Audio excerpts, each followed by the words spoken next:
De hecho, tenemos las preguntas de los casos, ya que tenemos los casos clínicos que se les mandaron en formato PDF. Así que vamos a ir analizando y respondiendo paso a paso. Comencemos entonces por el caso 1, ¿no? Indica que tenemos un paciente de 58 años, historia de cefaleas recurrente, motivo por el que fue vista en 3 ocasiones, ¿no? En ocasiones quiero criticar algo, ¿no? Respecto a este caso, ¿no? Bueno, en semiología siempre mi doctor nos indicaba que hablar paciente de 58 años es hablar muy a los Sioux, ¿no? A esas tribus de esos pueblos como tal que tienen, ¿no? Norteamérica, porque ellos hablan paciente tanto, persona tanto, ¿cierto? Comer tanto, el pollo, hacer esto, y no ponen el paciente, la paciente, el pollo y cosas. Y en este caso, al decir paciente tanto, a veces a la lectura rápida no nos permite saber si qué es varón, es mujer, y tenemos que andarnos rebuscando alguna palabrita que nos dé un indicio, como en este caso indica, paciente de recurrente, fue vista. Ah, ya, había sido mujer. ¿Han visto? Fue vista en 3 ocasiones en los últimos 4 meses en el servicio de urgencias, con un primer diagnóstico de cefalea tensional recurrente y sucesivos de cefalea migrañosa. Se inició tratamiento analgésico de primer escalón y como ayudantes benzodiazepinas y triptantes. Acude de nuevo por cuadro de 7 días de evolución de cefalea hemicranial pulsátil, que no cede con el tratamiento anterior. Se acompaña de fotofobia, náuseas y vómitos. La paciente es natural de Ecuador, reside en España desde hace 7 años y viajó a su país hace unos meses. Actualmente trabaja en la agricultura y no ha tenido contacto con animales. Niega consumo de tóxicos. Como antecedentes personales destacan tuberculosis hace 20 años, que fue tratada en su país, y cefalea tipo mixta de años de evolución en tratamiento con analgésicos, antidepresivos, triptantes y ansiolíticos,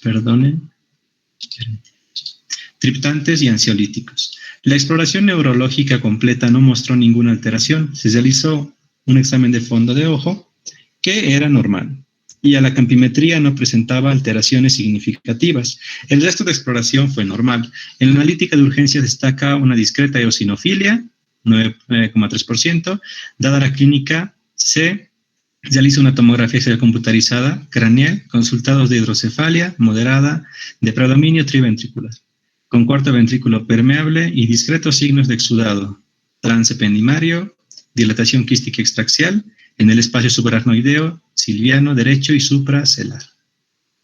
Y en el servicio de urgencias se ha pautado, ¿no?, gastroprotección y analgésicos de primer, segundo y tercer escalón con leve mejoría clínica.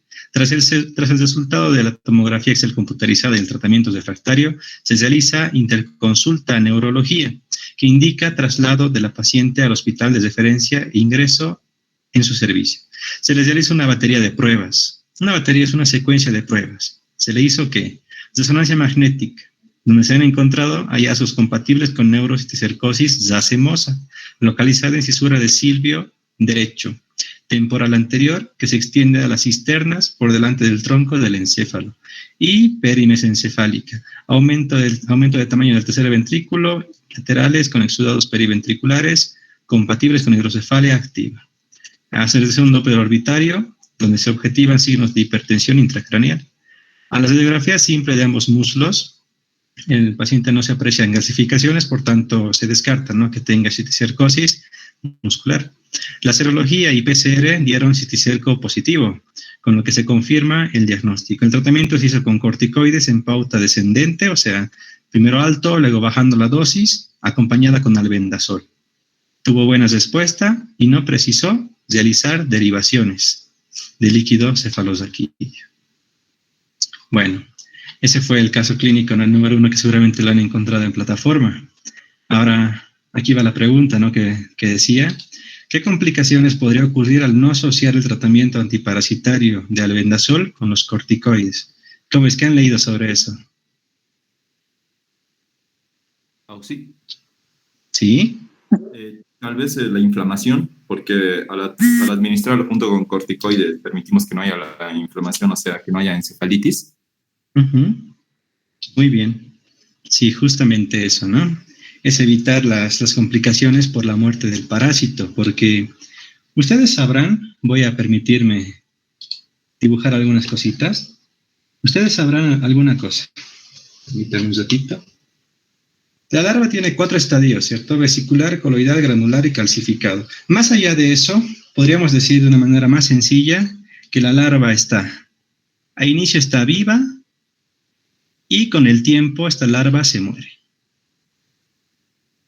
Todo ser vivo vive o muere. Pero en este caso, ¿qué ocurre con el cisticerco? ¿Qué hace el cisticerco cuando está vivo? Lo que hace es aislarse de una respuesta inmunitaria. Es capaz de aislarse en tejidos con poca respuesta y aparte de eso es capaz de aislar el reconocimiento propio del cisticerco. Al aislarse de esta manera, el cisticerco evita que el organismo lo degenere, lo degrade y que de esa forma muera. Eso puede lograrlo el cisticerco vivo. Es por eso que cuando tenemos cisticercos en estadio vesicular, ¿no? En el primer estadio cuando crecen únicos, en este caso es racemoso, pero en el crecimiento normal teníamos vesicular, coloidal, granular y calcificado. En el caso del crecimiento vesicular, el cisticerco siempre es pequeño, lleno de líquido, y como está vivo es capaz de aislarse de la respuesta inmunitaria. Ya cuando va creciendo, coloidal, el cisticerco se muere. Desde acá, el cisticerco ya está muerto.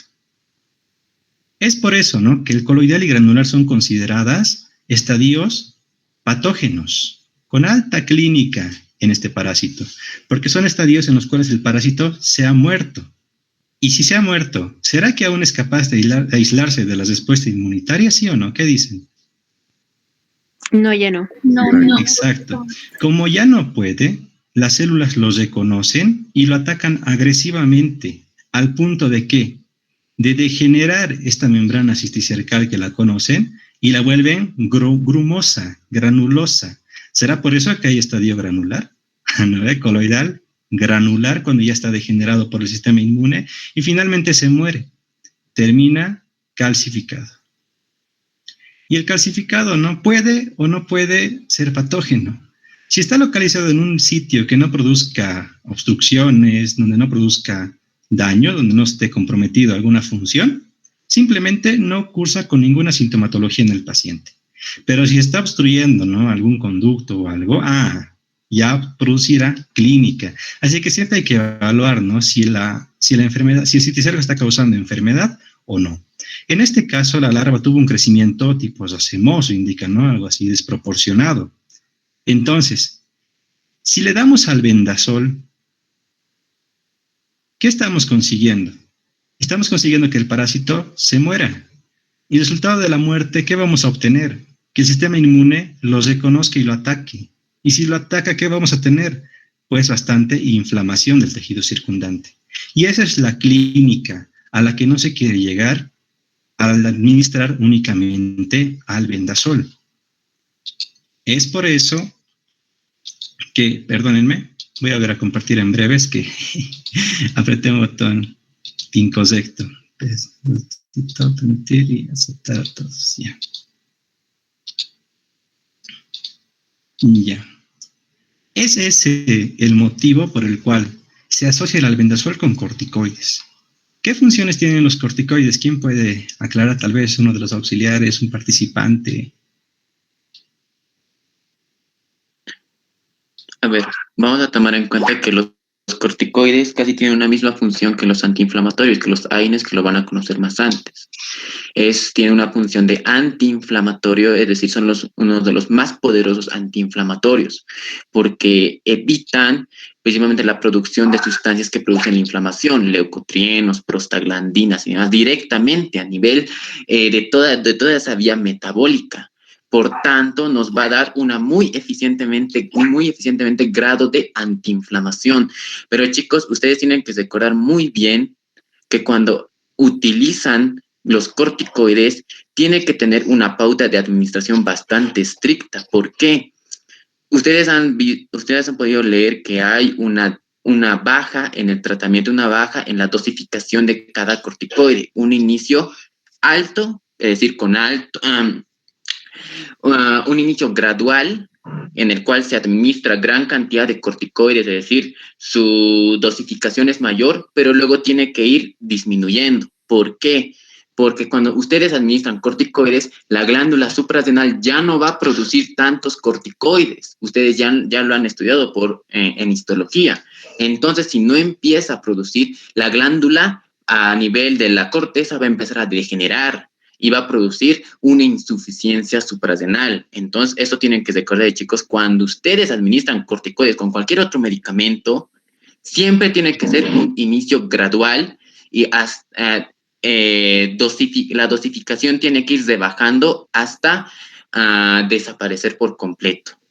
No sé si, Rodolfo, quieres acotar algo más para que quede más claro. No, más bien gracias por tu participación, Abel. Y bueno, no, como Abel indica justamente, muchos corticoides son antiinflamatorios. Ustedes van a conocer como fármacos antiinflamatorios.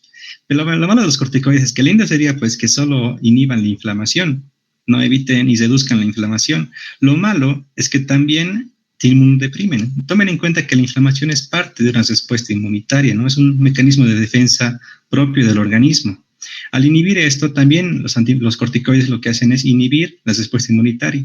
Y al inhibir esto, una desventaja, no en este caso, sino en otras enfermedades, es que van a poder ver que algunos pacientes que requieren uso de corticoides de manera crónica tienden a activar infecciones parasitarias oportunistas. Cuando ya veamos, ¿no?, en el tercer lote vamos a conocer, por ejemplo, a Toxoplasma gondii, Cryptosporidium, enfermedades parasitarias por apicomplexas en las que por administrar corticoides, tal vez el paciente tiene artritis reumatoide, ¿no?, una enfermedad crónica que se quiera antiinflamatorios, corticoides, pues se le activan estas enfermedades y tienen clínica bastante agresiva.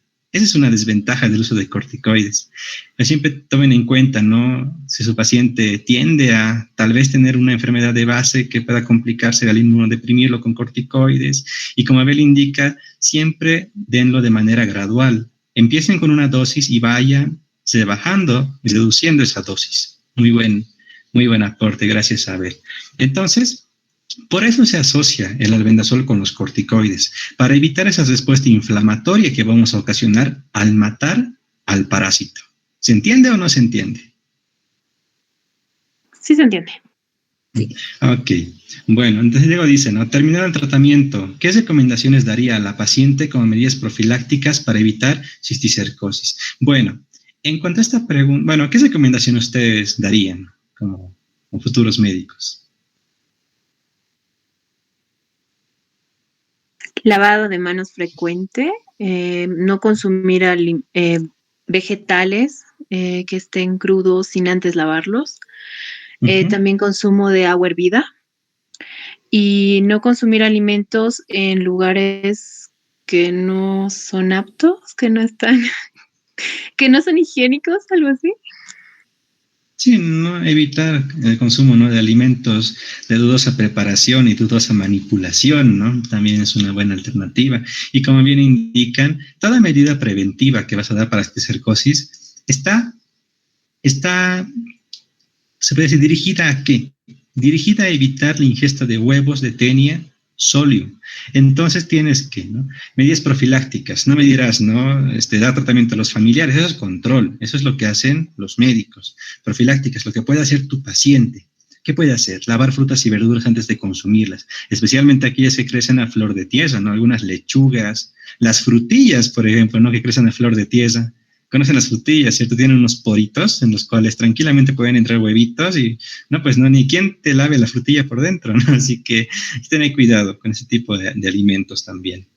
Luego, no siempre lavarse las manos después de ir al baño para evitar, ¿no?, la autoinfección externa y también la heteroinfección a algunos familiares, ¿no?, en caso de que la paciente tenga teniosis por Taenia solium. Entre las profilaxis básicamente van a eso, ¿no?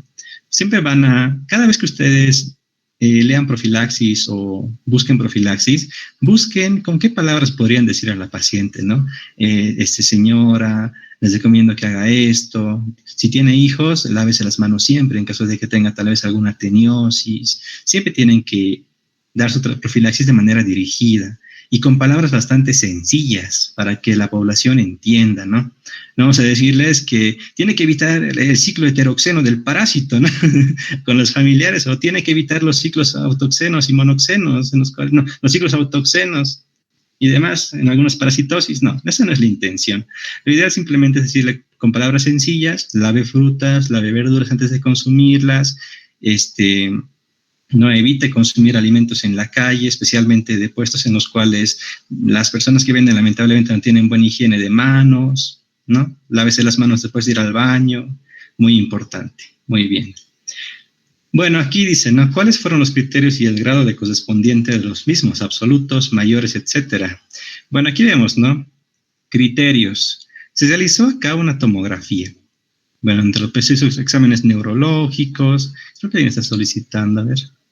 Y ya, antes de que ya no acepte más. Entonces se hizo, ¿no?, una tomografía digital computarizada, aquí lo voy a resaltar, craneal. Lo malo de esta tomografía es que no nos indican, ¿no?, que han encontrado larvas en la tomografía digital computarizada.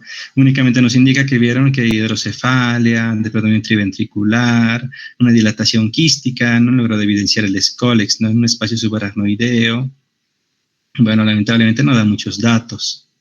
Luego de eso ya han derivado de neurología y han hecho otras pruebas, ¿no? Y entre esas, la resonancia magnética, el Doppler orbitario, la serografía simple para ambos muslos, la serología y el PCR.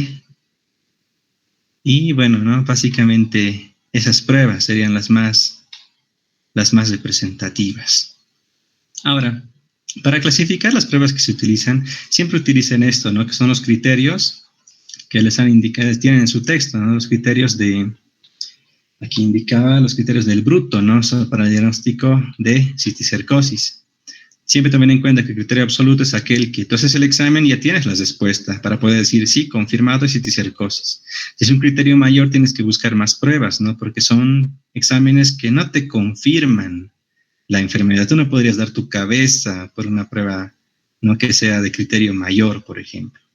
Y entre los criterios absolutos, ustedes deben conocer a los siguientes, ¿no? Demostración histológica del parásito a partir de biopsia de lesión en cerebro o médula espinal. ¿Se hizo esto, sí o no?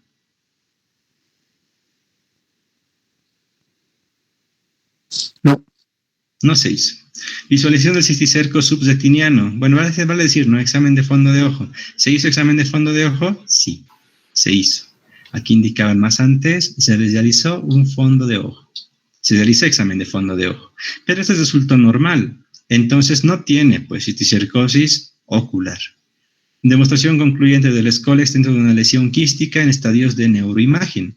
¿Qué examen entre el TAC y la resonancia magnética nos pudo haber mostrado escólex dentro de las lesiones? Es únicamente, ¿no?, la resonancia magnética la más cercana, porque nos indica yesos compatibles con neurocercosis semosa localizada en cisura de cilio derecha. No nos indica que han visto el escólex como tal, pero sí han visto el cisticerco en su estadio racemoso, ¿no?, como se puede apreciar en esta imagen de acá. Aquí se pudo evidenciar, ¿no?, al parásito. La tomografía hubiera sido igual, ¿no?, buen examen, pero lamentablemente en este caso, no, lo único que nos puede indicar es una hidrocefalia moderada. No nos muestra como tal al parásito. Lo más cercano al parásito sería esto, ¿no?, la dilatación quística que indica aquí, pero más que eso, muy leve, ¿no? Así que está lamentablemente, sí es un criterio absoluto, no es que no, pero en este caso no nos sirvió mucho para diagnosticar esta enfermedad, no más que la resonancia magnética. El Doppler orbitario solo indica, ¿no?, signos de hipertensión intracraneal. No es un examen dirigido para encontrar al parásito, que es lo que se busca. Se buscan las complicaciones que puede tener, tal vez algún indicio de alguna futura convulsión y cosas. No te diagnostica el parásito como tal. La radiografía simple nos descartó los cisticercos a nivel muscular. No nos diagnosticó la parasitosis, pero sí nos descartó cisticercos a nivel muscular y subcutáneo. Estos cisticercos que están, aprovechando que está hasta aquí, estos cisticercos que están a nivel muscular y subcutáneo, ¿serán parásitos en localización que se quiere sí o sí de cirugía o no tendrán mucha clínica? ¿Qué opinan ustedes?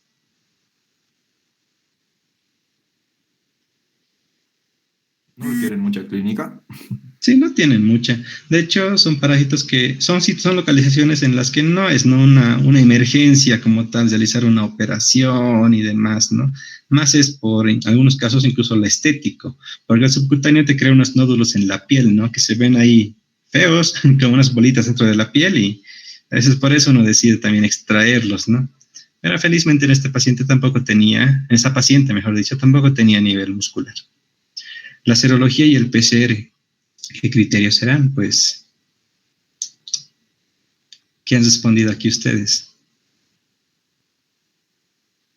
Criterio mayor clínico. Sí, son criterios mayores, la serología y el PCR. Hay una pregunta, creo que cómo funciona la serología, ¿no? En breve les voy a explicar cómo funcionan los ELISAs directos e indirectos y por qué se usan indirectos para esta parasitosis. El PCR es un diagnóstico ideal, ¿no? Pero pensar en esto en nuestras regiones es un poquito soñar, así que a lo mucho podremos optar por resonancias magnéticas. Lamentablemente son exámenes bastante costosos. Siempre que ustedes vean un examen, ¿no?, que sea adecuado para usarse en nuestra localización, en nuestro país, siempre piensen que los exámenes que son demasiado precisos, ¿no?, como el PCR, la resonancia magnética, son costosos. Y a veces no nos queda de otra que optar por los exámenes más sencillos, un fondo de ojo, algunas radiografías, por ejemplo. En citicercosis sí o sí habrá que optar por hacer las pruebas de criterio absoluto para diagnosticar esta parasitosis. Eso es lo caro para nuestro paciente. Bueno, ¿alguien quiere comentar algo sobre esto?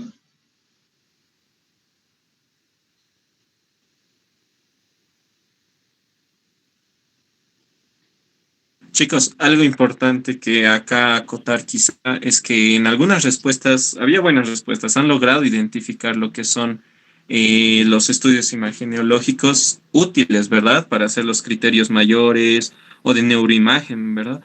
Pero lo que muchos omitían y que jamás hay que omitir es que los criterios, aunque sean menores, clínicos, de exposición, son muy importantes, ¿sí, chicos? Porque para el diagnóstico de parasitosis, es muy importante tener en cuenta estos pilares que en primer lugar va a estar la epidemiología, ¿sí, chicos? La epidemiología, luego nos va a ayudar la clínica y por último recién los estudios de gabinete, exámenes de gabinete, los laboratoriales, recién nos colaboran.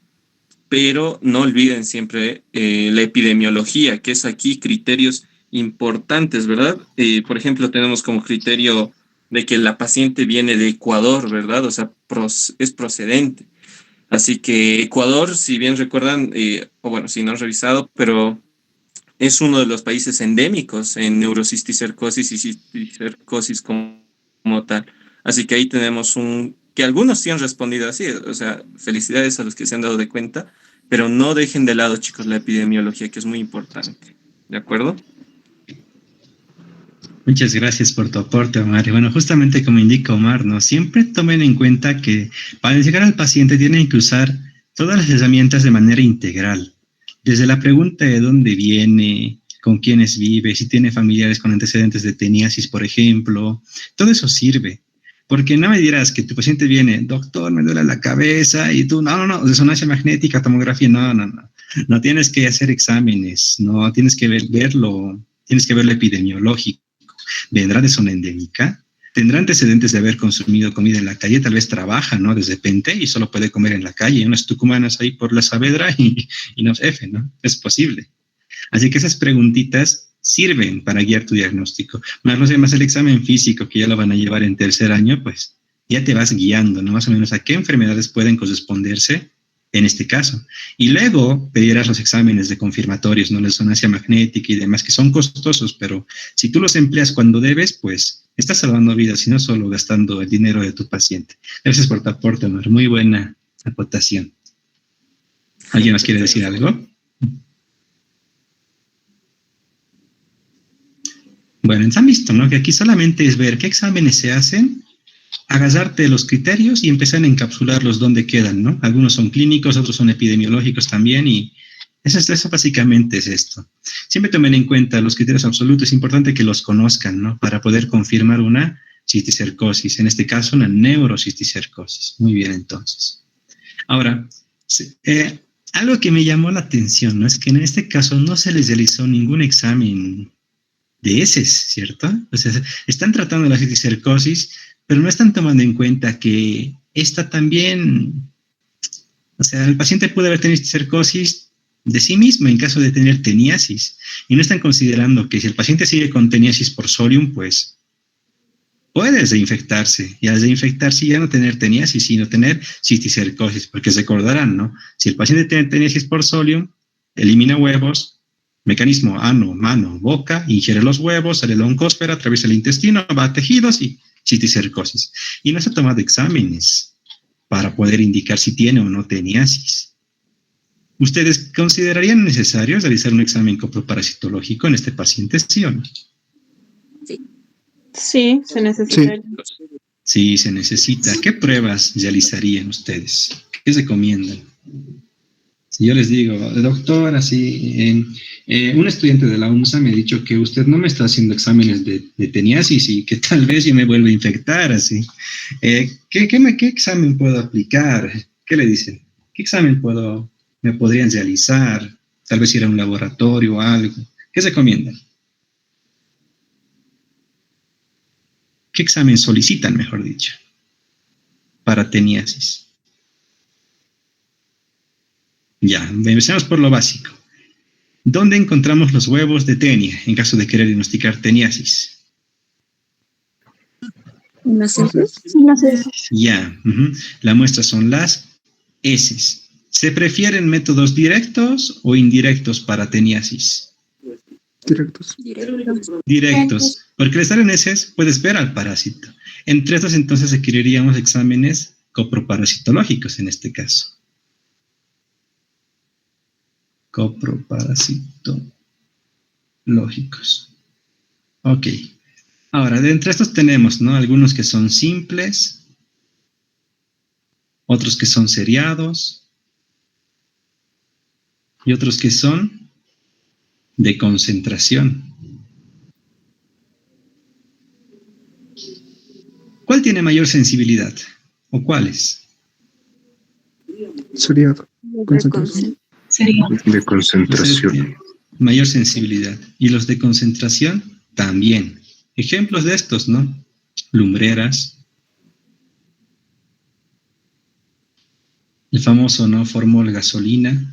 Lo malo es que como es tan agresivo el procedimiento, tienden, ¿no? A aclarar tanto algunas zonas parasitarias que no se llegan a ver. Así que lumbrera sería un buen examen, por ejemplo. O un coproparasitológico seriado también sería buena alternativa. Esos aumentan la sensibilidad, ¿no? Ustedes recordarán que la sensibilidad es la capacidad de diagnosticar a los verdaderos positivos, vale decir, a los que están enfermos. Si tenemos un examen que aumenta la posibilidad de encontrar al parásito seriándolo o concentrando todos los huevitos que hay por todo lado en un solo punto mediante sedimentación, estás aumentando de gran manera la posibilidad de diagnosticar teniasis en tu paciente si es que lo tiene. Por lo tanto, aumentas la sensibilidad. Entonces, exámenes de concentración. Un ejemplo puede ser lumbreras, ¿no? Que es bueno para huevos del Mintos, aparte que no es costoso, ¿no? Una copa por ahí y ya se puede realizar sin ningún problema. Eso sería también una buena alternativa. Y sí es importante diagnosticar teniasis si lo tiene, porque si no, el paciente vuelve de aquí a unos años con un nuevo cuadro de neurocisticercosis, y esa no es la intención, así que sí es necesario. ¿Cuáles son los principales antecedentes del paciente que le hacen sospechar de cisticercosis? Eso más o menos entra por acá, ¿no? ¿Qué dicen?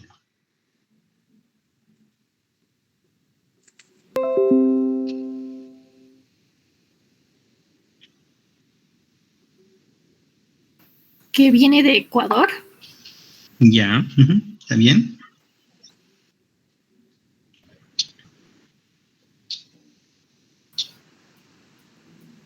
Y que presenta cefalia recurrente, además de que ya le han dado los medicamentos correspondientes y aún así sigue persistiendo. Ya. A ver, Omar, déjame confirmar esto un momentito.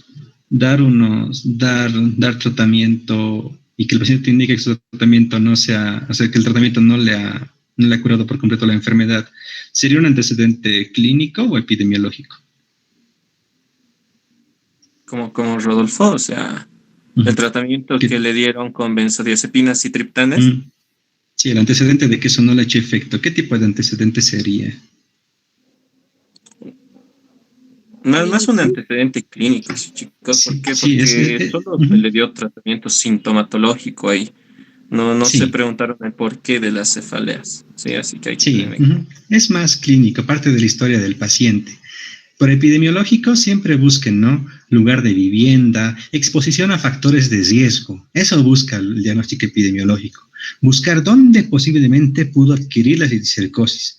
Es como tu novia tóxica, ¿no? Que te pregunta, ¿dónde estabas? ¿Qué has hecho? ¿No? ¿Con quién andabas?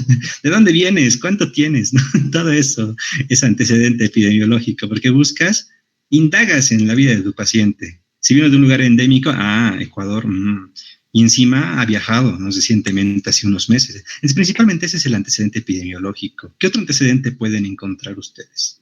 ¿Que trabaja en la agricultura? Sí, exacto. Y puede haberse contagiado por ano, mano, boca. Porque dice que no tiene contactos con animales. Entonces se podría autoinfectar, ¿no? Sí, en caso de que tenga teniasis es posible, ¿no? Que se haya autoinfectado. También es una alternativa. El manejo de tierra también, ¿no? Por ahí se contamina por ahí, un amigo defecado por ahí, tal vez, pero está bien, buen razonamiento. Pero lo principal sería que reside en Ecuador, ¿no? El hecho que viene de Ecuador y viajó recientemente, ¿no? Hace unos meses, sería un antecedente muy sugerente de esta enfermedad. ¿Alguien quiere comentar algo más sobre esto? Sí, chicos, yo aclarar quizá algo más acá. En antecedentes, chicos, tienen que colocarlo todo, ¿sí? Ya sea clínico, epidemiológico, todo aquello que los lleve a sospechar, como dice la pregunta, una cisticercosis. Lo primordial acá era las cefaleas, ¿sí, chicos? Además de que viene de un país endémico, ¿verdad? De Ecuador, y que de paso viajó hace unos meses, y que qué coincidencia, entre comillas, de que desde esos meses empezó, ¿verdad? La clínica.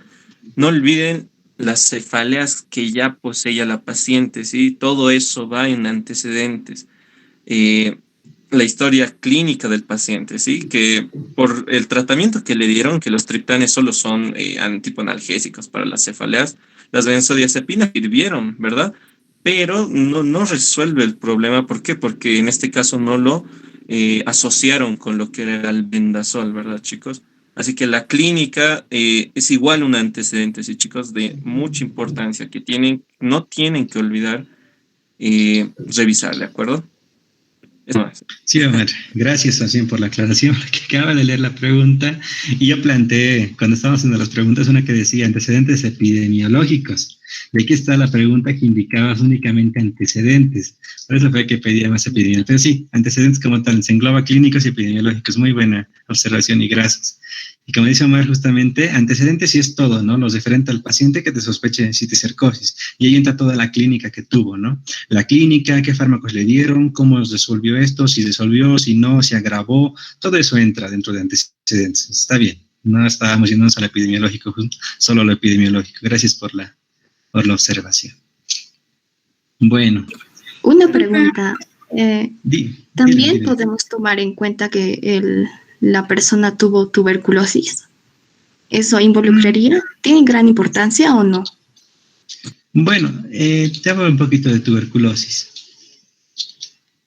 A ver, ¿qué indica el caso sobre la tuberculosis? Pasamos un poquito, dice, tuberculosis 20 años, tratada en el país y cefalea tipo mixta de evolución, tratamiento con analgésicos y ya. Bueno, la tuberculosis como tal deben conocer, es una enfermedad infecciosa pulmonar.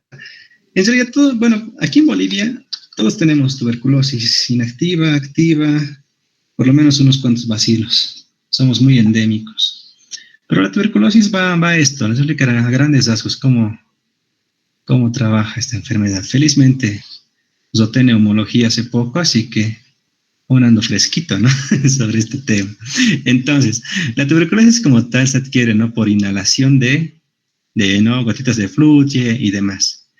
Y lo que ocurre es lo siguiente, que ya a nivel alveolar, aquí en un alveolo, los bacilos son captados por macrófagos y otras células que finalmente engloban a los bacilos y crean aquí unas zonas tipo quísticas, no vamos a hablar con todos los nombres, pero en los cuales lo malo de esto es que aquí únicamente siempre queda 1 o 2 bacilos aquí adentro. Siempre, nunca matan a todos los bacilos. Siempre los limitan, nunca los destruyen. Es por eso que toda persona está, ¿no? Con tuberculosis y se le manifestará clínicamente cuando ésta se inmunosuprima, para que esto ya no pueda frenarla y la tuberculosis pueda avanzar, ¿no? De aquí a la sangre, de la circulación a otros tejidos, a los ganglios linfáticos, etcétera, llegando a varios tejidos. Van a ver que muchas enfermedades se complican a causa de esto. Pero en este caso la tuberculosis se disolvió, ¿no? Como indica acá, con fármaco, con un esquema de manera temprana. No dice que abandonó, ¿no?, el tratamiento. Dice que de hecho fue tratada en su país y ya, la tuberculosis. Pero cuando abandonan suele decir ahí, no cumplió con todo el tratamiento y demás. Así que en este caso la cefalea está más relacionada a la afección del parásito en el tejido cerebral. La tuberculosis le tendría complicaciones pulmonares adicionales, disnea, dificultad respiratoria y otras. Rara vez afectaciones cerebrales y demás, a no ser que la tuberculosis se vaya a meninges y demás. Pero este no fue el caso. Así que la clínica va más en relación al parásito y no a la tuberculosis. Sí es un antecedente a tomar en cuenta siempre, porque muchas enfermedades renales, por ejemplo, se agravan a causa de la tuberculosis. Felizmente, no fue el caso.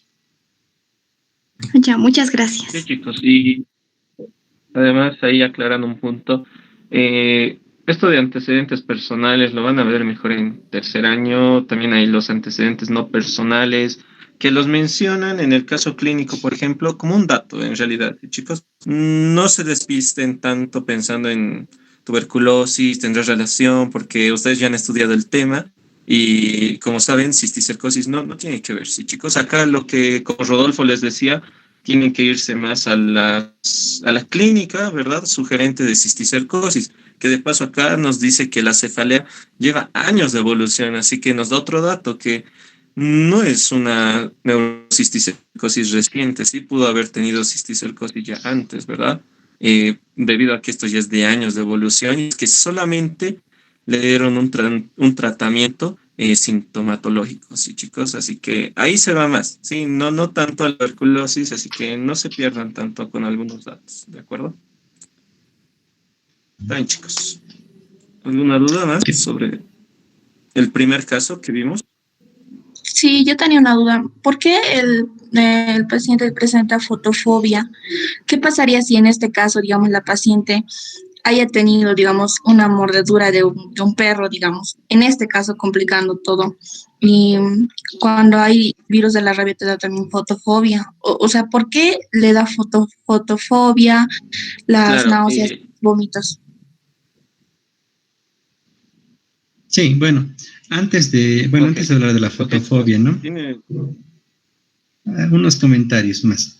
Déjate la palabra más. Bueno, la fotofobia no siempre puede estar implicada esta enfermedad. Consideren que muchas personas padecen de fotofobia familiar, fotofobia adquirida y demás. Esto por las constantes radiaciones UV, ¿no? En mi caso, por ejemplo, tengo fotofobia y no está asociado a un cuadro de cisticercosis, pero sí padezco de fotofobia. Al igual que muchos amigos que tengo, muchos familiares que tengo, padecen de fotofobia. Sí, la fotofobia es algo muy característico de la rabia, pero van a llevar en microbiología virus de la rabia y van a ver que la clínica del virus de la rabia es bastante exquisita, en el sentido de que no solo es fotofobia, sino también van a cursar con hidrofobia en cierto momento. Y la mordedura por peso, por CAN, tiende a causar muertes rápidas. Es un virus bastante agresivo. Es por eso que indica, ¿no?, que si un perro te muerde, hagas un cepillo grueso, raspate el lugar, que sangre lo más que pueda para que los virus que tienen forma de bala salgan los más posibles y que no vaya al sistema nervioso. Porque la rabia tiene un avance bastante rápido y mórbido. Así que la fotofobia en este caso no tendría relación con una mordedura de CAN. De haber sido así, la paciente habría muerto antes, y no sería el caso, como estamos viéndolo ahora. ¿Algo que quieras aportar, Omar? Bueno, sí, pensaba aclararles lo mismo, chicos. ¿Te ponen los antecedentes? Por ejemplo, si acá, muy curiosa tu pregunta, si ponían que fue diagnosticado, no, difícil, ¿no? Como Rodolfo dice, ataca, es muy violenta esta infección por la rabia, pero hay otras patologías que igual presentan la fotofobia, por eso es que se hace también clínico, un diagnóstico clínico epidemiológico, ¿sí, chicos? Por eso la epidemiología les decía que es importante, ¿sí? Y esto de las alteraciones visuales como la fotofobia es una de tantas manifestaciones clínicas que puede haber en la neurocisticercosis, ¿sí, chicos? Solo una, ¿sí? Por eso es que hay criterios de diagnóstico, ¿sí? Por eso es que fotofobia solo nos indica de que hay alteraciones visuales, lo cual nos ayuda a hacer una... también van a ver en tercer año que hay diagnósticos diferenciales que uno también se tiene que plantear, ¿sí? Y en el caso que propone la compañera, es válido, es muy válido la fotofobia relacionada a la rabia, pero aquí lo asociamos con la otra clínica, cefalea, ¿verdad? Que generalmente en la rabia no suele haber, ¿sí? Más es la hidrofobia, la fotofobia, que es más característico del virus de la rabia. Y eso, chicos. Espero que se aclaró. Antes más, el por qué ocurre como tal la fotofobia, lo que era la pregunta, es complicado de explicar. Esto porque el sistema nervioso es bastante amplio y la verdad es que este es tema más de servicio de neurología, servicio de oftalmología, porque al afectar ciertas áreas cerebrales se sensibilizan, se anulan ciertas pequeñas conexiones, lo cual produce este tipo de alteraciones. Así que la alteración de la fotofobia puede venir desde la corteza cerebral. Puede venir alteración que induzca a un grado de fotofobia, o bien puede ser una fotofobia que la paciente ya padecía hace tiempo y tal vez se le ha agravado con las constantes complicaciones a nivel cerebral. O sea, es una clínica bastante inespecífica, se podría indicar la fotofobia.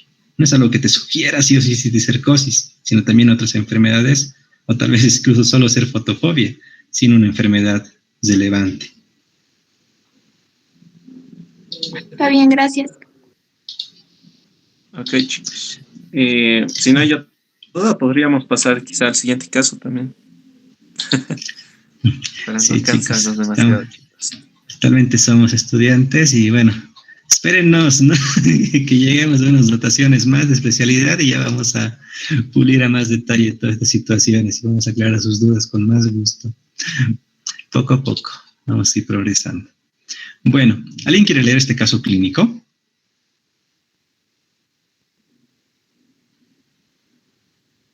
Ya, yo quiero. ¿Y a quién quiere? ¿Algún voluntario?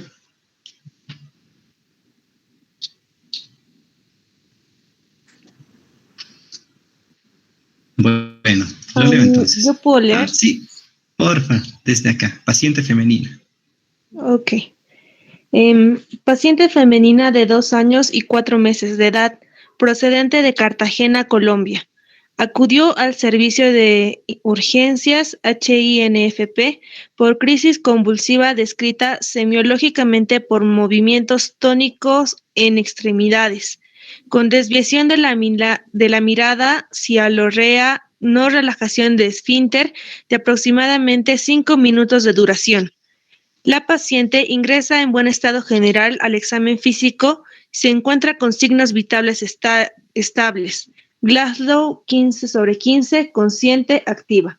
Ante el buen estado del paciente se solicita tomografía cerebral ambulatoria. La madre de la paciente la lleva 3 meses después. La tomografía muestra hipodensidad focal en región subcortical del lóbulo parietal izquierdo, compatible con cerebritis parietal izquierda. Por este motivo se decide hospitalizar a la paciente, quien acude al servicio asintomática, no refiriendo nuevas crisis convulsivas. Se realiza un físico neurológico y se encuentra la paciente en buen estado general, alerta, consciente, pupilas isocóricas normoreactivas, no signos meningios, marcha y coordinación sin alteraciones. Como antecedentes de importancia sociofamiliares, se tiene que la paciente convive con sus padres y 2 hermanos, cuenta con los principales servicios sanitarios. También refieren convivir con mascotas, entre ellas perros y cerdos. La madre trae a la consulta reporte de electroencefalograma sin evidencias de alteraciones de vigilia y sueño. Se solicita nueva tomografía cerebral simple y contrastada hospitalaria. En esta se observa lesión nodular única, parietal posterior superior izquierda, que muestra realce anular y se rodea de pequeña zona de edema vasogénico, compatible con la fase coloidal del cisticerco. La paciente presenta epilepsia sintomática secundaria a neurocisticercosis activa. Se inicia por tratamiento de albendazol 15 miligramos sobre kilogramo peso por día por 10 días. Dexametasona 0,6 miligramos sobre kilogramo por día por 3 días. Y carbamazepina 15 miligramos sobre kilogramo peso por día, dividido en 3 dosis durante 4 días. La paciente evoluciona favorablemente al tratamiento intrahospitalario. Se egresa con manejo ambulatorio con carbamazepina y albendazol, realizándose seguimiento ambulatorio por consulta externa. Acude a la consulta sin referir nuevos episodios convulsivos ni otra sintomatología. Tras niveles séricos adecuados en 7.26, continúa en tratamiento con carbamazepina 5 centímetros cúbicos cada 8 horas. Continúa en valoraciones periódicas ambulatorias por consultas externas sin presentar complicaciones. Súper, muchas gracias. Bueno, entonces, ¿no? Encontramos aquí los exámenes que se han hecho de manera rápida para orientarnos mejor.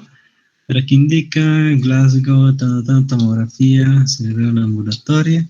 Después la tomografía muestra hipodensidad, ya, otros meses después. Nueva tomografía con hipodensidad focal, ya. Después acá, indica esta ya. Soltamente tanto. No estoy ciego, ¿cierto? Pero aquí no hay resonancia magnética.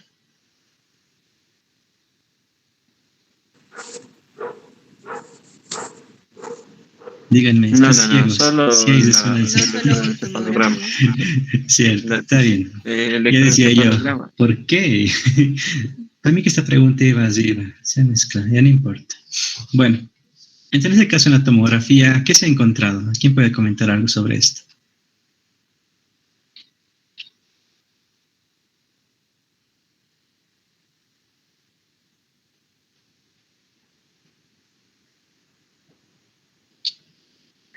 Un cisticerco coloidal. Sí.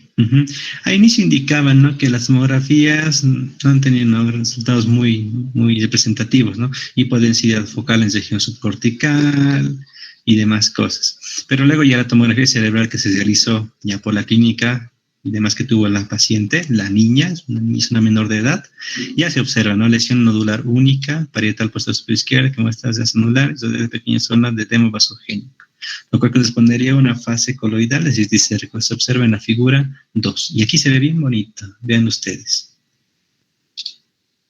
Eso de acá lo aprecian, ¿cierto? Sí.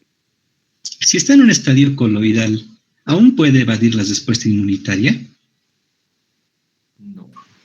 No, ya no. Ya no, ¿cierto? Acuérdense lo que les decía acá, ¿no? Vesicular, está vivo, ¿no? Coloidal, ha crecido mucho, se hace pescar con el sistema inmune, lo degeneran y termina granular, ¿no? Y está muerto el parásito. Coloidal y granular es bastante patógeno. Y en este caso vemos aquí un estadio coloidal que justifica, ¿no?, la clínica que tiene, ¿no?, la paciente ahí que tuvo algunas crisis convulsivas. Bueno, ya nos refirió después, ¿no? Pero esa clínica se justifica con el estadio que tiene, cisticerco coloidal, en tejido cerebral. Entonces, básicamente ese era el único hallazgo, uno de los únicos que se ha encontrado acá. Tomen en cuenta que la tomografía tiene que ser axial computarizada, tomografía computarizada. Esto les digo porque la tomografía simple no da ciertos resultados muy apropiados, no tanto como la tomografía computarizada, siempre completo. Tomografía computarizada, eso quiero aclarar, ¿no?, y corregir un poco. Aquí no lo especifican como tal tomografía computarizada y son diferentes. Bueno, este hallazgo era fácil de encontrarlos. ¿Qué tipo de examen? Esto ya era más una pregunta aparte. ¿Qué tipo de examen serológico se utiliza en el diagnóstico de cisticercosis? ¿Cuáles se acuerdan ustedes?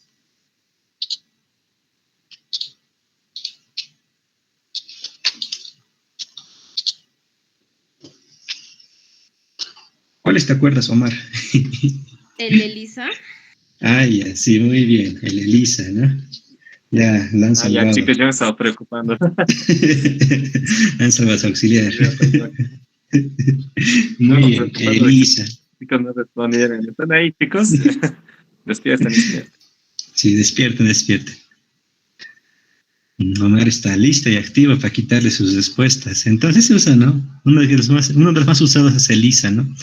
Ay, perdónenme, es que me compré una tableta gráficas de 100. Saben que mi último Zeco, ¿no? Me gustaba dibujar con el mouse y no, pues actualmente ya opté por comprarme nuevas estas cositas que habían sido útiles. Entonces hablemos de Elisa. Bueno, antes de hablar esto, ¿quién de acá conoce Elisa directo, Elisa indirecto? ¿Qué encuentra cada uno? ¿Alguien tiene alguna idea? Esa parte de diagnóstico siempre queda un poco vacío a veces, ¿no? Bueno, ¿cuál es el fundamento de ELISA a grandes rasgos como prueba serológica? La reacción antígeno-anticuerpo. Ya, la reacción antígeno-anticuerpo también es parte de la respuesta inmunitaria. Más específicos diríamos identificar, ¿no?, la inmunidad humoral en un paciente, ¿no? Vale decir, con reacciones antígeno-anticuerpo. Les voy a explicar a grandes rasgos cómo funciona cada ELISA. Esto va a ser bastante rápido. Esto más bien les sirve a ustedes para que lo tengan ahí. Bueno, entonces, empezamos por el más conocido, que es el ELISA indirecto, el que aplicamos aquí en cisticercosis, ¿no? Ocurre que tenemos aquí un pocillo. En ese pequeño pocillo hay varios. Uno de esos, estoy esquematizándolo acá, tenemos varios antígenos del parásito. ¿Qué es un antígeno? ¿Quién me dice? Todo aquello que causa una respuesta inmunitaria.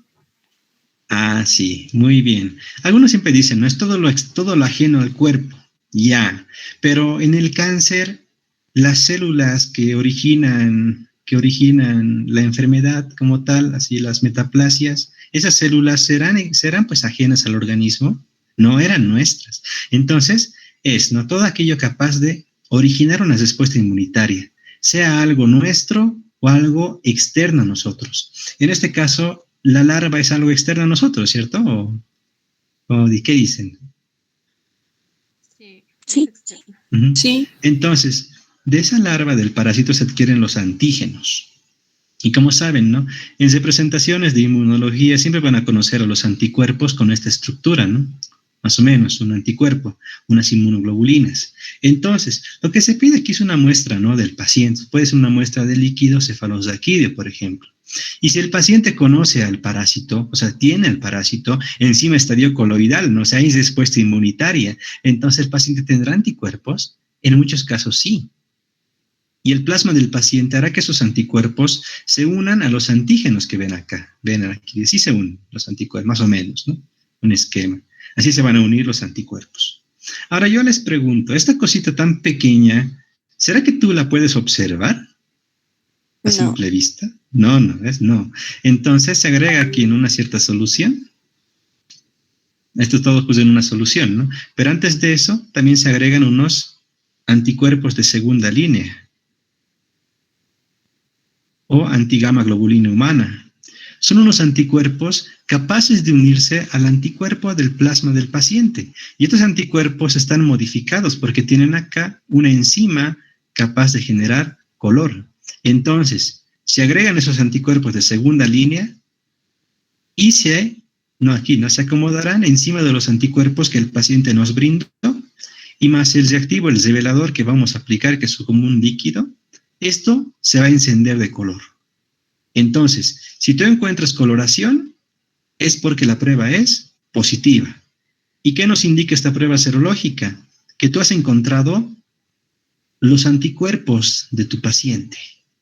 Eso estabas buscando. Por eso tenías antígenos aquí para atraparlos, anticuerpos de segunda línea para poder revelarlos. Así que tú has buscado en la prueba indirecta a los anticuerpos del paciente. Ahora yo les pregunto, en un estadio vesicular, por ejemplo, ¿será que hay anticuerpos del paciente? No. Difícil, ¿cierto? Coloidal, granular, tal vez haya, pero muy pocos. Más habrán en estadios en los cuales el parásito se descuida, ¿no? Coloidal, granular, por ejemplo. Entonces aquí difícil encontrar. Eso es un problema, ¿no?, de la serología, que tú dices, ya, aplico ELISA, da negativo, el paciente está sano. ¿Será que está sano? ¿O será que el sistema inmune aún no ha captado el parásito? Problemas de sensibilidad. Esos son los problemas que tienen a veces las pruebas serológicas, como en este caso ELISA. Pero como no podemos hacer pruebas directas, ¿qué más que acudir a esto también, no? Entonces así funcionan las pruebas indirectas de ELISA, muy diferentes a las pruebas directas de ELISA. Ustedes las deben conocer con otro nombre, para que se acuerden. ¿Les suena coproantígenos? ¿Lo han leído por ahí? Sí. Coproantígenos es ELISA directo. Eso es coproantígenos. Bueno, no es como tal, ¿no? ELISA directo, una de sus variantes, uno de sus exámenes de ELISA directo también es coproantígeno. Pero ustedes entiendan que los coproantígenos eran ELISAs directos. ¿En qué tipo de muestra se aplicaba coproantígeno? En heces. En heces. ¿Y qué tenemos pues en las heces? Al parásito. ¿Y qué es el parásito? ¿Es un antígeno o es un anticuerpo? Antígeno. Exacto. Entonces el parásito es un antígeno. En el examen de coproantígenos buscas los antígenos en heces, por ende buscas al parásito en heces. ¿Y cómo funcionaba, no? Recordémonos. Teníamos aquí una parte de muestra de heces. No lo voy a hacer tal cual como es el procedimiento, pero sí quiero que se entienda el procedimiento como tal, en qué consiste. En las heces tenemos, ¿no? Si ampliamos aquí, varios huevitos de tenia. Huevitos de tenia, ¿no? Aquí circulares, radiados, los huevitos de tenia, SP, ¿no? En un examen de coproantígenos, tú encuentras estos antígenos, y no solo estos, también, ¿no? Restos de las proglótides, desechos metabólicos del parásito, todos esos son antígenos. Y lo que tú haces es agarrar esta muestra y encima aplicarle directamente esos anticuerpos de laboratorio que veías ahí. Esos anticuerpos de laboratorio modificados, capaces de generar color mediante enzimas. Y si hay color, es positivo. Y si no hay color, es negativo. Entonces, en un examen de coproantígenos, tú estás buscando, pues, antígenos. Y esto puede aplicarse en heces, por eso se llama coproantígenos. Es una medida indirecta de encontrar a los parásitos en heces y que se revelen mediante coloraciones, coproantígenos. Muy diferente a las pruebas indirectas, en las cuales tú encontrabas anticuerpos al atraparlos, ¿no? Con antígenos de laboratorio, anticuerpos de segunda línea, todo un esquemita ahí para que se te genere el color. Entonces, los exámenes de coproantígenos pueden aplicarse en algunos parásitos en los que los parásitos estén en heces, por ejemplo. Y en este caso no requerimos anticuerpos del paciente, así que tu paciente, si está inmunosuprimido o no, igual nomás tiene antígenos, porque sí o sí tiene el parásito. Que el paciente genere o no anticuerpos es otro tema. En cambio, para aplicar una ELISA, tú tendrás que considerar, ¿no? ¿Será que mi paciente tiene SIDA? Si tiene SIDA, ¿será que tiene anticuerpos? Y si los tiene, ¿será que los tiene en gran medida como para que la ELISA los detecte? ¿No? Entonces esas cositas como la inmunosupresión, el estadio del parásito tal vez no ha generado respuesta inmunitaria, tal vez son pocos parásitos y hay pocos anticuerpos, todo eso induce a que una prueba serológica pueda fallar. Entonces, en síntesis, la serología había sido un conjunto de pruebas que detectan, ¿no?, algunos elementos como anticuerpos, antígenos, moléculas, proteínas, mediante reacciones antígeno-anticuerpo. Pero miren, aquí nos detectaba anticuerpos y aquí nos detectaba antígenos. Entonces se detectan o anticuerpos o antígenos, incluso moléculas y otras cosas, mediante reacciones antígeno-anticuerpo. Ese es el fundamento real de ELISA con esta justificación. ¿Preguntas, dudas? ¿Han entendido? Sí. Sí. Disculpe, una pregunta. Dime. ELISA directo, entonces, no se podría usar para cisticercosis, ¿verdad? No, porque Bueno, Ay. sería chistoso, porque si hubiera, tendríamos que sacar el parásito del cerebro y aplicarle ahí el ELISA directo. Pero no, no se puede, únicamente indirecto. Tal vez, pero por líquido cefalorraquídeo o no. Sí, pero el parásito no se está eliminando en el líquido. El parásito se queda en los tejidos, es tisular. Por eso no se puede. Como es un parásito estático, limitado con la membrana, lo mucho que desecha son desechos, pero esos desechos pues son cosas tan inespecíficas que no se podrían aplicar en ELISA. Tal vez se ha investigado, ¿no? Pero no ha resultado. Se prefiere usar pruebas indirectas, cuando el parásito está en tejidos y no es accesible a ser encontrado. Ya, gracias. No hay de qué. Bueno, espero que se haya entendido. Espero que sea útil para usted. Dime. Disculpe, pero ¿podría explicar en qué consiste el inmunoblot? El inmunoblot o Western blot, sí, esa prueba es un poquito compleja, pero te genera una serie de... A ver si puedo aquí mismo. Te genera una... Ese te detecta algo parecido, pero te detecta algunas proteínas incluso. Te genera algunas bandas el inmunoblot y de coloraciones que tú las puedes comparar y de esa manera encontrar ciertos antígenos y anticuerpos también. Y el inmunoblot es un poco controvertido, ¿no? Porque al inicio les dicen que es molecular, luego que es indirecto en cisticercosis, pero su fundamento indirecto es encontrar proteínas, antígenos, anticuerpos y se lo lee mediante bandas. El procedimiento como tal no les podría explicar. Tendría que leerlo en artículos, buscarlo en libros para poder tal vez mandarle un artículo a su grupo de Telegram mediante su representante sobre cómo actúa el inmunoblot. Gracias por preguntar más bien. Así que si encuentro algo más de esto, te voy a mandar al grupo de Telegram. Está bien, gracias. Sí, es complejo este procedimiento. ELISA es más conocido y es más lo mío. Bueno, espero que esto les haya servido y ya tengan un panorama más claro, ¿no? De que siempre había sido pues una prueba indirecta, ¿no? Un examen serológico en este caso. Ahora vimos ELISA. También hay IFI, ¿no? En la cual necesitas un microscopio de inmunofluorescencia, por ejemplo. Entonces aquí ya. El fundamento ya vimos de la ELISA. Del IFI es lo mismo, pero se revela con microscopio de inmunofluorescencia. Bueno, si no hay más preguntas sobre esto, pasamos. Esto era fácil. Principales órganos diana que son afectados en la cisticercosis, ¿cuáles son? En coro tendrían que decirme esto. El cerebro, el ojo y el tejido muscular. Exacto, ¿no? Cerebro, vemos ahí, tejido muscular, globo ocular, tejido celular subcutáneo también, ¿no? Ahí con sus pelitos ahí. También son afectados. ¿Será que se limita solo a estos tejidos, la cisticercosis? ¿Qué dicen? No. Sí, también hay casos, ¿no? En el hueso, creo. Hay casos en los pulmones, hay casos en huesos, hay casos en riñones. O sea, básicamente todo tejido puede ser afectado, ¿no? Lo mismo que pasa con la hidatidosis, por ejemplo.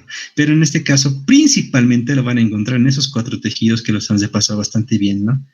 Encéfalo, sistema nervioso central, tejido muscular, globo ocular y tejido celular subcutáneo.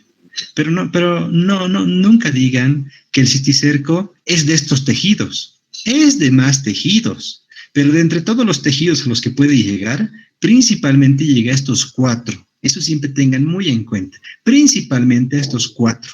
Pero de que puede llegar a más, puede llegar a más. Pero en menores porcentajes y en menor incidencia. La pregunta iba a esas 4.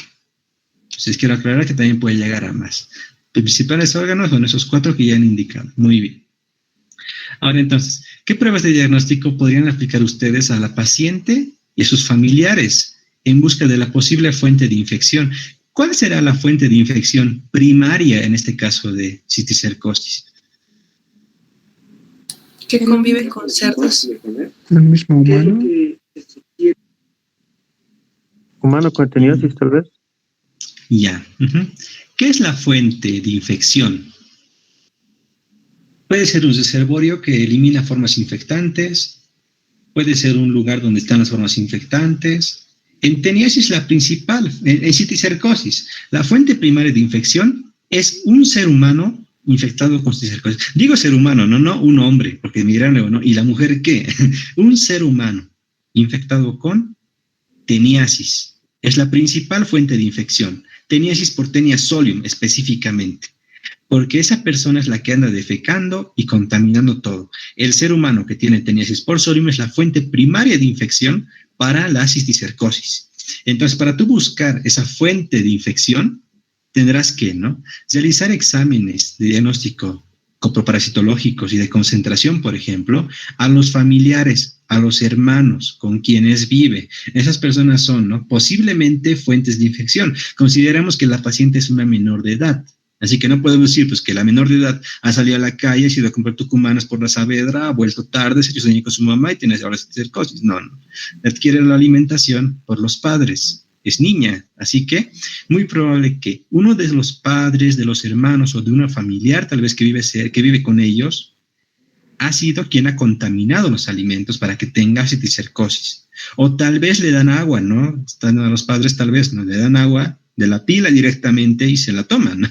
Pero no, difícil, pero también sería una fuente de infección. Pero como prueba de diagnóstico nos tendremos que ir a los familiares, no a los animales. ¿Por qué? Los animales, ¿de qué son fuentes de infección? Los cerdos.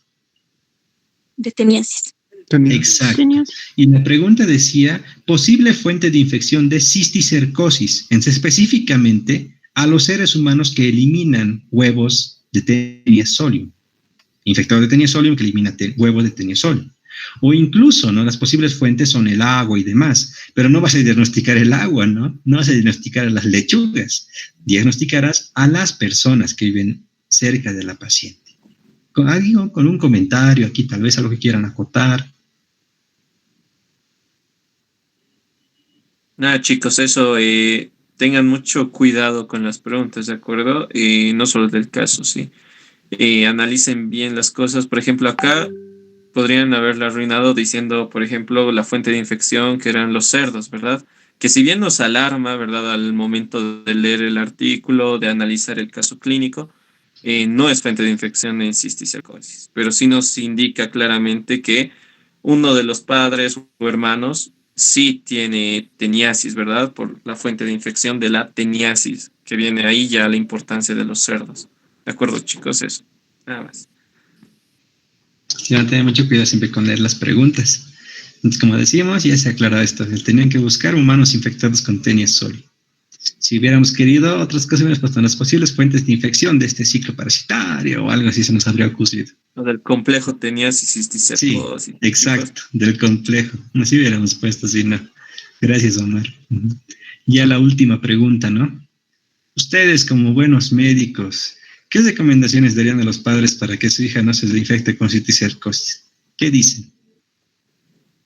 El padre viene alarmado a la consulta, preocupado y te dice, doctor, así mi hija ha convulsionado, no sé, casi se nos va y tengo miedo, te dice, tengo miedo y quisiera que usted como personal altamente capacitado aquí del centro me dijera, ¿no?, ¿qué puedo hacer para que ella no adquiera de nuevo esto? ¿Qué respondería? Tal vez lavado de mano. Ya, ¿en qué momentos? Después de ir al baño. Ah, ya, más específico, después de ir al baño, ¿ya qué más? Antes de comer. Ya, puede ser. Antes de dar de comer a la niña. ¿Otro? Que bien las verduras que se comen crudas. Y las ya. Sí, no, a veces le dan, ¿no?, la fruta, está mascando ahí el niño con sus 2 dientes, ¿no? Y mascando ahí algunas manzanas y frutas, les dan a veces, ¿no? Sí, también. Siempre darle, ¿no?, alimentos bien lavados. Tendrá que ver algo tal vez con, no sé, tal vez desinfectar, esterilizar bien los chupones de los biberones. También, ¿no? Porque los niños lo hacen caer al piso. Y el piso es un lugar altamente contaminado, ¿no? Así que también tendrá que ver con eso, ¿no? Siempre estar al tanto de hacer hervir, ¿no?, adecuadamente los chupones para que estén ahí adecuados, higiénicos para la niña, ¿no? Al darle de comer, siempre lavarse las manos antes de darle de comer. Y además de eso, Lavarse las manos después de ir al baño, después de preparar alimentos, ¿no? Principalmente. Y si le dan agua, pues, ¿no? Hacer hervir el agua siempre antes de dársela.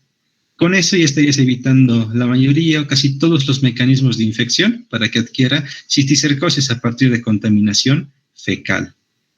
¿Qué otra recomendación darían a los padres? Que se hagan ellos también exámenes para ver si, bueno, quién tiene teniasis, para evitar también. Exacto, ¿no? Sí, que se hagan pruebas, ¿no? A las familias para ver, ¿no? Si tienen teniasis por solium y tratársela, ¿no? Si se les ha diagnosticado, dicen, no me han dicho que tengo teniasis, pero me he ido a tomar una sábila de no sé dónde, una planta por ahí, y yo no me, ya tiene mucho que me cura. Díganle, no, señor, esta enfermedad es peligrosa, especialmente en su niña que es menor. Se tiene que tener bastante cuidado con este tipo de enfermedades, así que yo les recomendaría que tomen, ¿no? albendazol, luego de un tratamiento, después del examen, claro, ¿no? Que dé positivo para teniasis, le dicen, ¿no? Que tome todo albendazol, es una sola dosis, y obviamente después tendrá que confirmar, ¿no? Que se ha curado con un futuro examen de heces 2 o 3 meses después, para ver si ya no hay, ¿no? Prolótides grávidas en heces. ¿Qué otra recomendación daría? Cubrir los alimentos para evitar el contacto con los vectores, tal vez. Muy bien, ¿no? Eso nos olvidamos muchos, ¿no? Cubrir alimentos para que no tengan contacto con vectores biológicos o mecánicos. Mecánicos. Exacto. Vectores mecánicos, ¿no? Algunos como la mosca doméstica, por ejemplo. Muy bien. ¿Alguna última recomendación que quieran dar a su pobre paciente, a sus padres preocupados?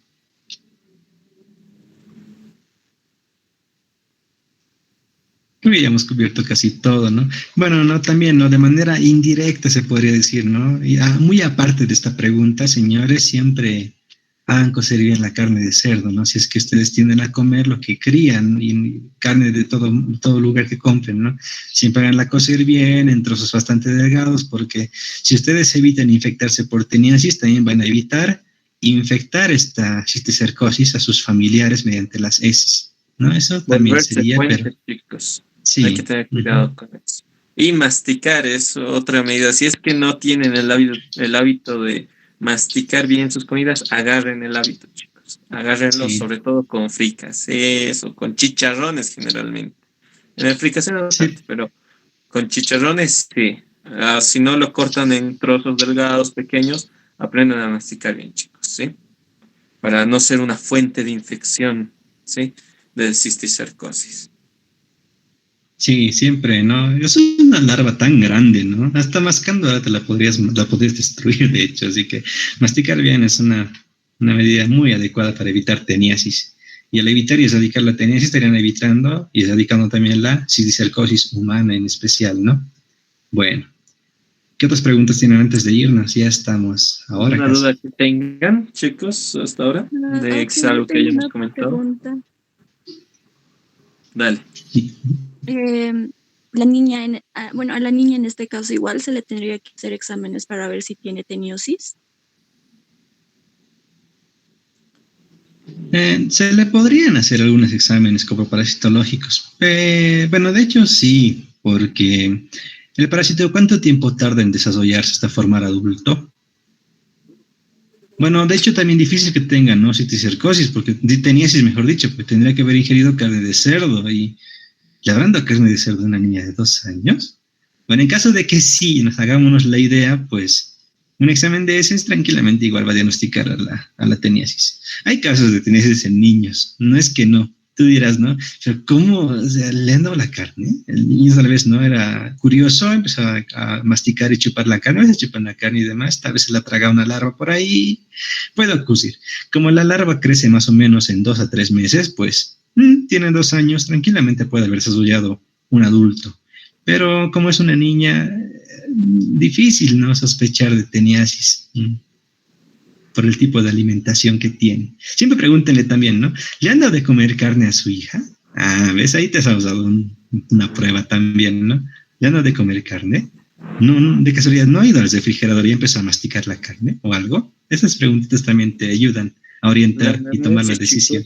La anamnesis, como van a ver, perdón que te cortes, Rodolfo, van a ver en tercer año la anamnesis es re importante. En la anamnesis ahí es donde van a anotar antecedentes personales no patológicos, patológicos. Ahí van a preguntar sobre los hábitos alimenticios. Y ahí entra, chicos, lo que es preguntar la alimentación de su hija, si le han dado carne o está solo en lactancia y todo eso, chicos. Así que la anamnesis es muy importante a la hora de realizar el diagnóstico, sí, chicos. Por eso la clínica y la epidemiología son pilares fundamentales, sí, chicos. Es que sí, con la anamnesis podrías averiguar muy bien eso. Está bien. Gracias. Está bien, chicos. Otra duda que tengan, consulta quizá. ¿Me escuchan? Sí, Dani Andrés. Quería saber la diferencia entre fuente primaria y fuente secundaria. Ok, la fuente primaria, bueno, depende mucho de qué parásito hablemos. En este caso, ¿dónde por primera vez se encuentran los huevos de Taenia soli? En heces humanas. ¿Quién defeca esas heces humanas? El humano. Fuente primaria. Los secundarios, lo que sigue después de eso por contaminación. Eso llegará a agua, verduras, y esas son fuentes secundarias, que son subsecuentes a los lugares donde tuvo a parar la fuente primaria. En algunos casos no hay ambas, solo hay fuente de infección, pero en este caso sí hay fuente primaria y fuente secundaria, tomando en cuenta como primaria la persona que defeca los huevos y puede infectar con las manos, si se lava mal, no se lava las manos para ir al baño, por ejemplo, y como fuente secundaria a todo lo que llegó a contaminar eso, agua, verduras y demás. Así se divide en este caso.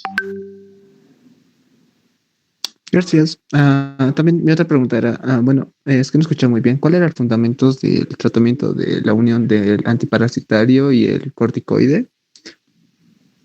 Bueno, el fundamento era, evitar la respuesta inmunitaria que ocasionará la muerte del parásito por el antiparasitario. Evitas eso, porque si vas a matar al parásito, pues va a haber respuesta inmune a causa de algo muerto ahí. Y para evitarte eso se dan los corticoides, para que no haya inflamaciones y complicaciones en la clínica del paciente.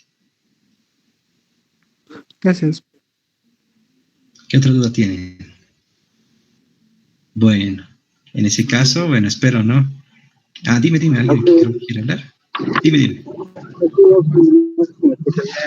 En la calle. Tengo una duda. He leído, ¿qué tan recomendable sería?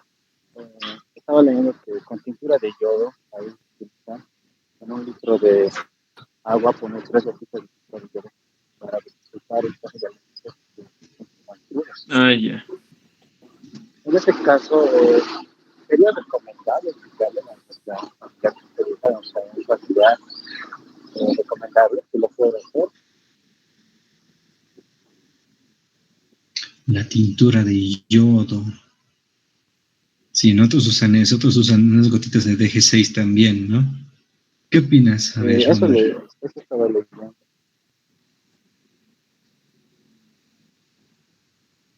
A ver, permíteme buscar qué hace la tintura de yodo, elementos orgánicos.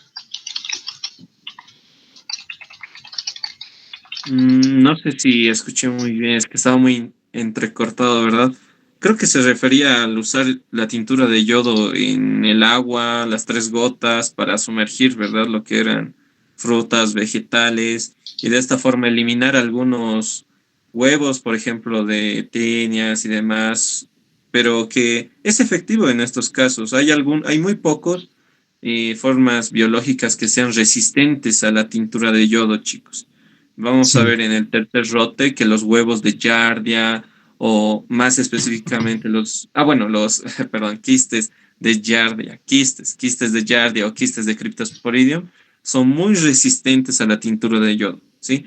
Así que en estos casos, aunque sumerjas media hora las frutas vegetales en agua con yodo, aún se van a mantener viables algunos quistes de Cryptosporidium. Pero en este caso es útil y es una medida profiláctica que se recomienda en la cisticercosis, tanto en la teniosis también, pero más para la cisticercosis, ¿verdad? Que es el huevo el que se va a eliminar al sumergir estos alimentos por 15 minutos, ¿verdad? Recomienda sumergir en agua con yodo. Acotando también a esto, ¿no? Quiero decir, bueno, sí, los quistes de Yardi y cripto son muy cloros resistentes. Y bueno, ¿con qué se potabiliza el agua? Pues con cloro, ¿no? Así que beber agua de la pila, por más que esta sea clorada, ¿no? O potable, nunca es recomendable, porque los quistes de Yardia, los quistes de Cryptosporidium, son altamente resistentes al cloro. Tan resistentes que pueden sobrevivir en las piscinas. Imagínate, y el agua de piscina tú no te la bebes, ¿no? Para morir se requieren altas concentraciones de cloro. Hay estos.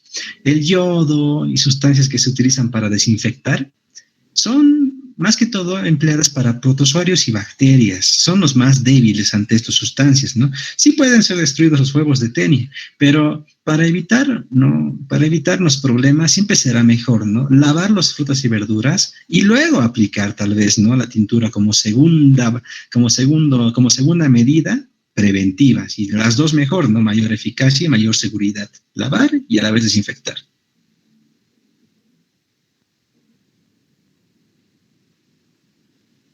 Está bien. No sé si logramos aclarar su duda. Ya, está bien. Entonces, ¿hay alguna otra duda, chicos? Si no hay más, entonces, no sé, ya. Aquí sería, ¿Qué sería lo principal o qué producto para desinfectar? Bueno, no, el más recomendable que se utiliza no solo en el sector de familiar, sino en el sector salud, es el conocido DG6, ¿no? Muy efectivo, se lo usa hasta como un enjuague bucal, costoso nomás, pero eficaz el DG6. Bien diluido, es muy bueno como desinfectante. Se ha vendido en grandes cantidades en esta etapa de COVID. La empresa Inti, si no me equivoco, produce el DG6. Es uno de los más recomendables. Gracias, Auxi. Una pregunta más, Auxi. Si es que consume los huevos, o sea, que se va a infectar por cisticercosis, sí, o sea, ¿100% que se infecta o es que su sistema inmune lo puede matar a los huevos? Puedes ingerirte 100 huevos de Taenia solium y tener solamente 30 cisticercos, 20, 10 o 5. Eso dependerá de varias cosas, ¿no? Dependerá de qué tan efectiva ha sido tu respuesta inmunitaria, qué tan efectiva han sido los eosinófilos que han ido a destruir estas larvas, estas oncósferas antes de que lleguen al tejido. También dependerá, ¿no?, de la suerte misma que han cogido estas oncósferas. Algunas tal vez se han muerto en el camino, se han ido a otros lugares que no les correspondían, no han podido atravesar adecuadamente el intestino. Depende mucho, pero no van a llegar todas al hábitat tisular para causar la enfermedad, solo algunas. Por eso es que para tener una enfermedad siempre requieres de una cantidad mínima, ¿no?, de inóculo, una cantidad mínima de la gente para poder infectarte. En este caso no sabría decirte cuántos huevos tienes que ingerir para tener sí o sí cisticercosis, pero sí te puedo asegurar que no vas a tener 100 si ingieres 100, solo vas a tener algunos de esos. Gracias, Auxi. Bueno, sobre las sustancias que se recomiendan, ¿no?, de DG6 y demás, tomen en cuenta que toda sustancia es tóxica, así que a veces, ¿no?, por querer usar a veces, yo no sé, hipoclorito de sodio y demás, terminas causándote más daño que lo que querías prevenir. Así que siempre sean cuidadosos, minuciosos, busquen guías, busquen formas de preparar adecuadas y demás, de páginas y textos garantizados para poder hacer ese tipo de desinfecciones. No de manera empírica. Puede resultar, no todo lo contrario a lo que uno desearía. ¿Qué otras preguntas tienen? Creo que ya estamos ya, ¿no? ¿Todos? Ya, contentos. Auxi, no sé si han tomado esto en cuenta, pero a mí mi doctora, esa vez que pasábamos, nos dijo que una de las medidas de profilaxis que les recomendaban mayormente a los que eran granjeros, ganaderos, era que evitaran el fecalismo para que sus animalitos, como sus cosechas y demás cosas, no se contaminaran, o sea, que hagan un lugar específico donde no tuviera mucho contacto con su medio ambiente. Sí, es muy importante. Como somos el único, ¿no?, la única fuente primaria de infección y el único reservorio, ¿no?, de Taenia adulta, pues sí, evitar, de hecho sería lo ideal, ¿no? Así poner en cuarentena es restringir, encapsular las heces humanas, pero de una manera más humana, ¿cómo hacemos esto? Pues notando letrinas, pozos ciegos, haciendo que las heces humanas lleguen a lugares que estén concentrados, pero que no tengan contacto, ¿no?, con animales. Así evitas que estos tengan cisticercosis, así evitas que las heces no contaminen otros lugares e infecten humanos para que tengan cisticercosis, de esa manera. O sea, sí, Restringir las heces humanas en letrinas, en pozos ciegos y demás es una muy buena medida para evitar el fecalismo y de esa manera evitar por completo el ciclo biológico de este parásito. Sí es adecuado. Pero más que evitar el fecalismo, tendrás que especificar, ¿no? ¿Cómo? Ya. Es más control, ¿no? Dotar letrinas, construir pozos ciegos. Prevención y profilaxis iría dirigido a que, señor, vaya a defecar a un pozo ciego. Señor, tiene que defecar en una letrina. Señor, no defeque en el medio ambiente. Porque de esto también algunos actores de mí decían el año pasado, ¿no? ¿Cómo vas a evitar el fecalismo? Te vas a parar en plena plaza, en pleno bosque, en plena pradera, en pleno campo y vas a decir, no, el fecalismo, te estoy viendo, no defeques. ¿No? Siempre especifica bien las medidas que vas a aplicar dirigidas a evitar el fecalismo.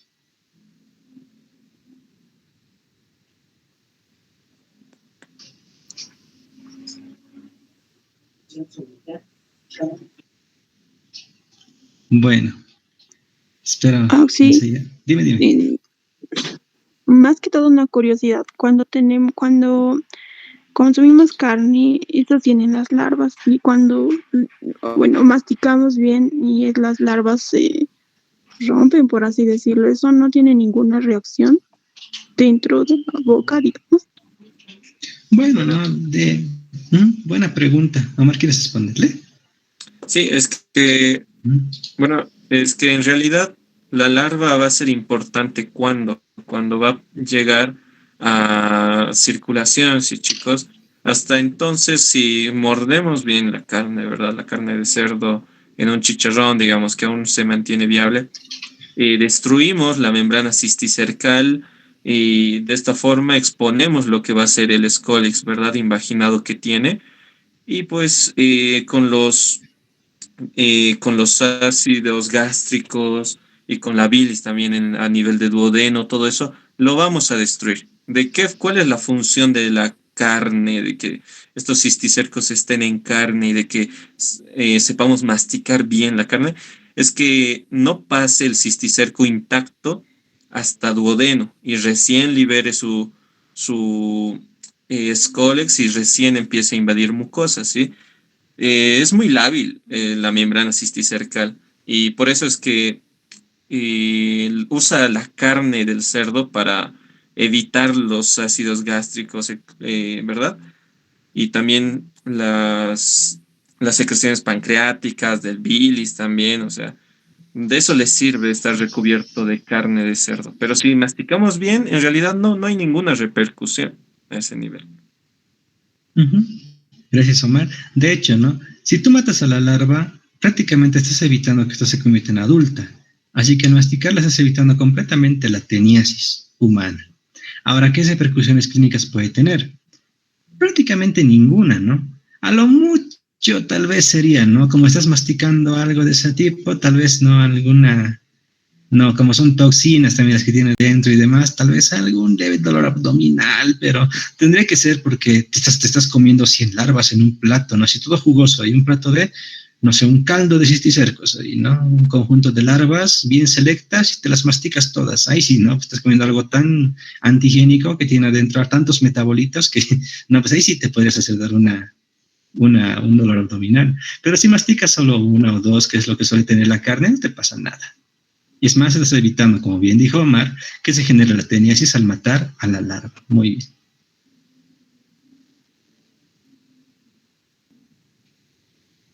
Bueno, creo que ya hemos respondido, ¿no? Nos hemos extendido media hora. Perdón, no era la intención, pero es un tema nomás extenso. A partir de siguientes dotes ya van a ser los casos ya más junto con el tema que se está llevando, ¿no? Esta fue unas semanas de organización, así, poner a prueba cómo funciona todo esto y nada, pues vemos que mientras hay interés, sí hay ganas de hacerlo, ¿no? Por parte de los auxiliares. La siguiente semana, si no me equivoco, tal vez tengan un caso de hiatidosis. Están organizando los auxiliares que quedan y bueno, espero que también estén presentes y aprovechen. Gracias por venir, muchachos. Espero que les vaya bien en sus clases. Aprovechen mucho, estudien, que este examen no es memoria, es de comparación lógica y de raciocinio. Así que no se confíen en memoria.